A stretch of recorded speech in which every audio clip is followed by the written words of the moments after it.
আসসালামু আলাইকুম ইমরান, কেমন আছেন সবাই? তো আশা করছি ভালোই আছেন। তো আজকে কিন্তু চলে এসেছি আমরা জিয়া উদ্যানে। এটা হচ্ছে একটা শুক্রবারের ফুটেজ। তো শুক্রবার দিন আমরা জিয়া উদ্যানে গিয়েছিলাম, কারণ আমার বোনের বাড়ি থেকে জিয়া উদ্যান কিন্তু খুবই কাছাকাছি। তো ওইখানে গিয়ে দেখলাম বিরাট অবস্থা, এতটা ভিড় যা আশা করিনি। তো যারা শহরে থাকে তারা তো বুঝে, সারাদিন ভরে ঘরের মধ্যে ফ্ল্যাটের মধ্যে থাকতে কিন্তু ভালো লাগে না।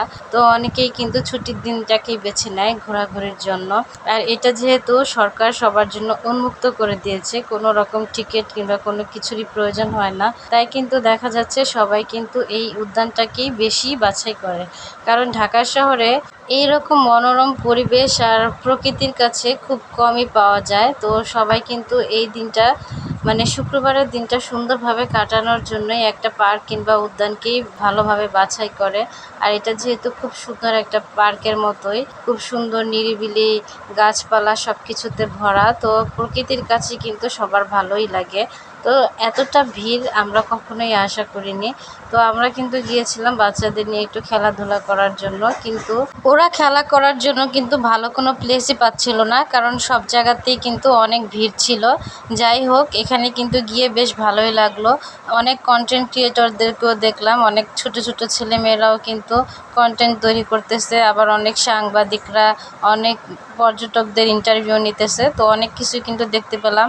এখানে দেখার মতো অনেক কিছুই ছিল। তো আবার ছোট ছোট বাচ্চারাও কিন্তু দেখলাম যে পানি বিক্রি করতেছে, বিভিন্ন ধরনের খেলনা কিংবা অনেক কিছুই বিক্রি করতেছিল, যা আসলে বাচ্চাদের দেখে খুবই খারাপ লাগলো যে ওরা এতটা ছোট বয়সে, মানে আমার মেয়ের বয়সী একটা বাচ্চাকে দেখে বেশি খারাপ লাগলো। তো বাচ্চাটা মাত্র 4-5 বছরের বয়সের একটা মেয়ে দেখলাম পানি বিক্রি করতেছে। জীবন এবং জীবিকার তাগিদে তাদের অনেক কষ্ট করতে হচ্ছে। তো এরকম বাচ্চাদের কিন্তু আমরা যারা সচ্ছল আছি তারা কিন্তু এরকম উদ্যোগে সাহায্য সহযোগিতা করে ওদের পাশে দাঁড়াতে পারি। যাই হোক, বলা কিন্তু খুবই সহজ, করা কিন্তু খুবই কঠিন। আবার এতটাও কঠিন না যে আমরা কিছুই করতে পারবো না।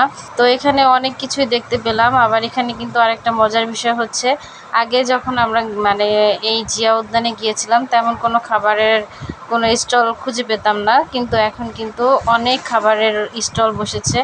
মানে আগারগাঁওয়ে যেরকম বসে না, এই যে কেক কিংবা অনেক ধরনের খাবার আইটেম নিয়ে, তো এখানেও অনেক ধরনের খাবার আইটেম আমরা দেখতে পেয়েছিলাম। কেক ছিল, পিঠা ছিল, বাচ্চাদের খেলনা ছিল, কসমেটিক ছিল, আরও অনেক ধরনের খাবারের স্টল বসেছিল, যেমন ফুচকা, চটপটি, বার্গার। এছাড়াও কিন্তু চাকমা উপজাতীয় 2-3টা মেয়ে কিন্তু তাদের স্টল নিয়ে বসেছিল। এখানে তারা বিশেষ পদ্ধতিতে তাদের খাবারগুলো তৈরি করতেছিল। তো এই জিয়া উদ্যানের মেন আকর্ষণ ছিল বেগম জিয়া এবং জিয়াউর রহমানের কবরস্থান। তো তাদের কবর কিন্তু আমরা জিয়ারত করেছি এবং তাদের আত্মার মাগফিরাত কামনা করেছি। সবাইকে